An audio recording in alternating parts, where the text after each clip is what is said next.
Eczema के अलावा और कौन सी ऐसी डिजीजेस हैं या प्रॉब्लम्स हैं जो स्किन में ज़्यादातर पाई जाती है स्किन के इसमें आजकल? आजकल पाई जाने वाली दो प्रमुख बीमारियां हैं स्किन की जो ऑटो इम्यून टाइप की ही है। एक है सोरियासिस और दूसरा है ल्यूकोडर्मा। या ल्यूकोडर्मा में क्या होता है, स्किन जो है वो उसको वाइट डिस्कलेशन आता है। समझो ब्राउन कलर की स्किन है तो उनमें वाइट स्पॉट आएंगे, उसको कोई ट्रीटमेंट नहीं है, इसलिए लोग टॉपिकल एप्लीकेशन लगाते हैं, स्टेरॉइड्स लगाते हैं, बाकी कुछ मरहम लगाते हैं। उससे क्या होता है, वो बढ़ जाता है, वाइट स्पॉट वो स्प्रेड होते हैं पूरे शरीर के ऊपर। आपने देखे होंगे ऐसे लोग, और वो पूरे शरीर के ऊपर होता है, उसको ल्यूकोडर्मा ऐसे बोलते हैं। सोरियासिस नाम की एक बीमारी वो भी वैसी ही है, जिसको ऑटो इम्यून डिसऑर्डर ही बोला जाता है। उसके सब टाइप्स है कुछ। उसमें क्या होता है कि कुछ सोरियासिस के पेशेंट में स्क्रैचेस पैदा हो जाते हैं, कुछ लोगों में डिप्स क्रैक आते हैं और उससे ब्लीडिंग होता है। स्पेशली पाम और सोल में वो दिखते हैं डिप क्रैक्स, वो भी इनक्यूरेबल रहते हैं।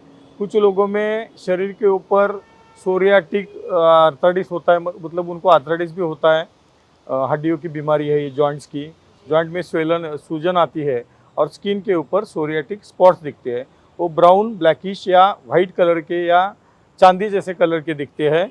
उसमें स्केल्स होते हैं, बड़े पैमाने पे स्केल आते हैं, उसको सोरियासिस बोलते हैं। तो ये सोरियासिस बीमारी जो है वो भी ऑटो इम्यून टाइप की बीमारी है, और कन्वेंशनल ट्रीटमेंट में उसके लिए कोई ट्रीटमेंट नहीं है। मेडिकल के बुक में दिया है कि इट हैज़ नो ट्रीटमेंट, तो ये भी इनक्यूरेबल रहती है, समझा जाती है।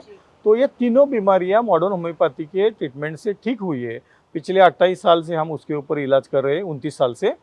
तो इसमें हमने पाया कि सोरियासिस पूरी तरह चला गया, जो ल्यूकोडर्मा है वो भी चला गया, और एक्जिमा तो चला जाता है। एक्जिमा तो बहुत कम समय में चला जाता है। सोरियासिस अगर बहुत पुराना है तो ठीक होने में देर लगती है, फिर भी वो चला जाता है, कौन सी भी टाइप का सोरियासिस हो तो। और ल्यूकोडर्मा भी ऐसी बीमारी है जो ठीक होने में देर लगाती है, लेकिन क्या होता है, हमारी ट्रीटमेंट शुरू करने के बाद उसके अंदर स्किन के कलर के स्पॉट आना शुरू हो जाता है।